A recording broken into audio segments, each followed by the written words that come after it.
Was yet to make his first attempt. Ito pa, Mark Kagiwa ngayon, sumugod na, wala ng bola. And he is called for a foul, trying to recover that loose ball. Alam mo, para sa isang player na galing sa injury, ang pinakamahirap na makakuha ulit dyan yung timing. Oo, no? And one of the things, Rich, ayaw ko kung nakatulong sa'yo, pero yung pag na-foul ka na maaga, tapos maramdaman mo na sa free throw line ka and you get to shoot some free throws, you get the feel of the game and the ball, nakakatulong, Ito po si Mick Penisi, sinabi nga natin, siya po yun ang leading pa sa ating conference sa 3 points, shooting 40% from the 3-point region, pero sa free throw, walang naipasok.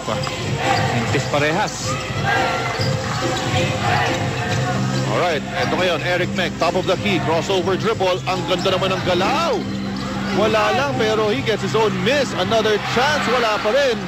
Lead pass to Cyrus Baguio. Baguio in open court. Baguio is fouled by Mark Macapagal. Wala ka na talaga magagawa pag ganyan na, nakabuelo na itong si Cyrus Baguio. At palagay ko, kaya na rin naging ganyan ang buhok nitong si Cyrus Baguio sa sobrang bilis. May konting aerodynamics yan, Richard.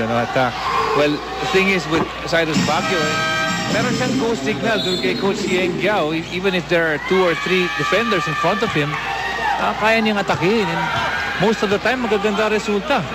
Pag ina-atake niya sa open court, itong si Cyrus Baguio, again, 18 points a ball game. And tonight, he's got it. He's got 8. 7 rather. Ito ngayon, Billy Mamaril. Mamaril against Rayback na pinalitan muna si Penisi. Mamaril! Hook shot is no good. Sharma also in the ball game, gets his first rebound. Topex Robinson to Junti Valenzuela. Valenzuela ngayon ang sumugod. Valenzuela, pagpihit niya, tumira. Off-balance shot. And Paul Artadi signaling the play para sa Barangay Ginebra. Kagiwa. Off na off, Kanyang unang attempt at si Eric Meck supalpalang inabot but recovered by Paul Artadi. Artadi nakalusot! Yes! Ito, gusto bumawi ni Topex Robinson. Yung pasa niya, natapikan, and the ball will go to Barangay Ginebra. Eric Meck will get his first rest. Grabe, 11 points. Ayan, si Aquino pinasok. Si Artadi, talaga naman nakikita natin, has been using his quickness to the hilt. Kagiwa, pulls up. Kagiwa, wala pa rin. Jojo Duncil also in the ball game para dito sa Red Bull.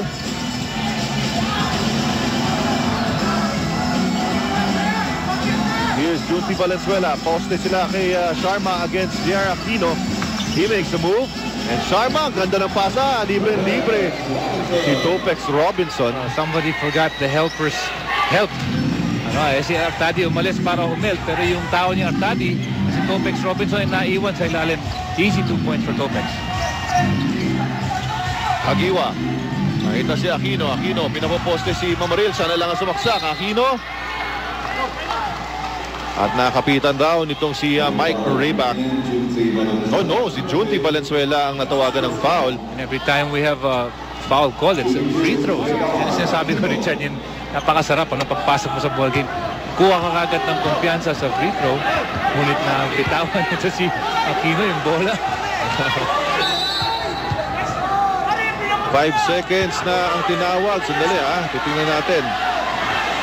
Yung mga 8 seconds. So isa na lang. Free throw violation na yun dahil nga nabitawan niya yung kanyang dribble. Dapat kinuha na kagad niya Oo. Okay, so 2 minutes na yun. Kumbaga. So exactly. Bihira natin makita yung ganong nangyayari sa free throws Sharma to Topex. Topex signaling a play. Nakawala dito si Rayback. Pumapose ngayon si Junti against Kagiwa. Junti to Sharma. And with that basket or with that attempt na nagmintis. Diyan na rin po magtatapos itong ating first quarter. Ito pong si Eric Mick. Aba, may major explosion kagad sa bagong taon. Tingnan nyo naman, 11 points and 8 rebounds during 50% of his attempt. Kita nyo, ang ganda na pinapakita ni Eric Mick. May pagpatuloy niya kaya pagdating ng ating second period. But he has led the way for Barangay Ginebra here in the first quarter. Kaya naman po lamang ng 7 ang Barangay Ginebra. Score ay hatid sa inyo ng San Miguel Beer Pale Pilsen. Alright, welcome back. Dito po tayo ngayon sa Cuneta Astrodome para sa unang salpukan ng bagong taon. Actually, this is the second game, but unang salpukan between itong Red Bull at ang Barangay Ginebra ngayong taong 2008. At kanina nga po nagwagi rin ng Alaska Aces laban sa Talk and Text Phone Pals. And Coach Yengyao, after a slow start, unti-unting nakabalik itong Red Bull. They were down by as much as 13. Oo, kanina, no? Nakita natin ang field goal shooting, hindi na masyado nagkakalayo. Unlike their last game on Christmas Day, ano? 20 lang yata, Richard. Oo. First half, 20% from the field, 1 out of 5 para sa Red Bull. Ngayon, 44%. Maganda-ganda na. Aba, Topex Robinson nakakuha ng rebound doon. The land of the Giants again. Topex Robinson. Ito, and the pitbull is growling. Grabe, kaya naman si Topex talaga ang daming pinabibili. Oh, talk about wanting it more, no, than the other players there. Ayan, kumukuha pa yata ng rebound, Richard. Ayan, ayan na, isa pa. Oo, Billy Mamaril na yun. Ito pa, talagang determination on the part of Topex Robinson. But both teams have been struggling from the field. Alam mo, last game versus the Pure Foods TJ Giants, ano, itong Barangay Ginebra, despite winning that game, missed 17 free throws. Ako. Ngayon, marami na naman mintis. Itong dalawang teams, hindi lang Barangay Ginebra. Ito naman si Duncil. Duncil to Topex. Yes! Lagi nila nakakalimutan ito si Topex Robinson. Puro libre kanyang mga attempts. Artadi, nakawala na naman. Artadi drops it off to Mamaril. He completes it.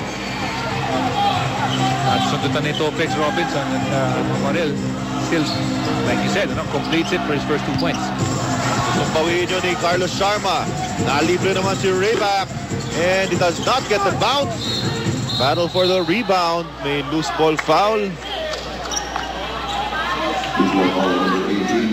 Si Mark Makapagal ang natawagan. Tama, that's a good description, Richard. It's a battle for the rebound. Nakikita mo, hindi lang yung malalaki tumatalon, ano? Pati yung mga guards and off guards and small forwards really trying to get that extra possession for that lead. Ito ngayon si Junji. Ayun na naman sa ilalim. The same play kanina nung si Mick Penisi ang nakascore. Good teamwork there for Red Bull. Down to a 5-point lead para sa Ginebra. Here's Mamaril. Quick turnaround is good. Back-to-back baskets para kay Billy Mamaril. At least giving some cushion para sa Barangay Ginebra dito sa second quarter. Total of 4 points para kay Mamaril. Balik ulit sila. Oy, off the ball. Merong foul, a pushing foul. Against Mark Makapagal. Pangatlo na yan. Ni Mark Makapagal. Poste ulit dito si Junti against Makapagal. Turns around. Uy, sumabit. So, sunod-sunod na itong foul ni Mark Makapagal. Actually, pang-apat na yan. Oo. Ha? And he did not even start, no? Pinalitan na nga lang si Tubit kanina. 7 minutes and 4 fouls para kay Mark Makapagal. At very hard to go up against this Red Bull team, Richard. Sabi natin, itong mga off guards, ano, sila yung pumoposte at yung mga sentro tsaka power forward, sila yung nakaspot up sa labas. So, ibang klaseng team itong Red Bull Barako. Well, I think they're just looking at their strengths. Oo, yun talaga strengths nila. And then Coach Yengyao has done a good job, a great job actually. Because a lot of teams will say na weakness ni Red Bull, wala silang big man na pwede talaga pumoste. So ang Red Bull naman, they don't look at their weaknesses. Titingnan lang nila kung saan sila malakas. At ito, malakas ang pagkakatama sa mukha nitong si Carlos Sharma.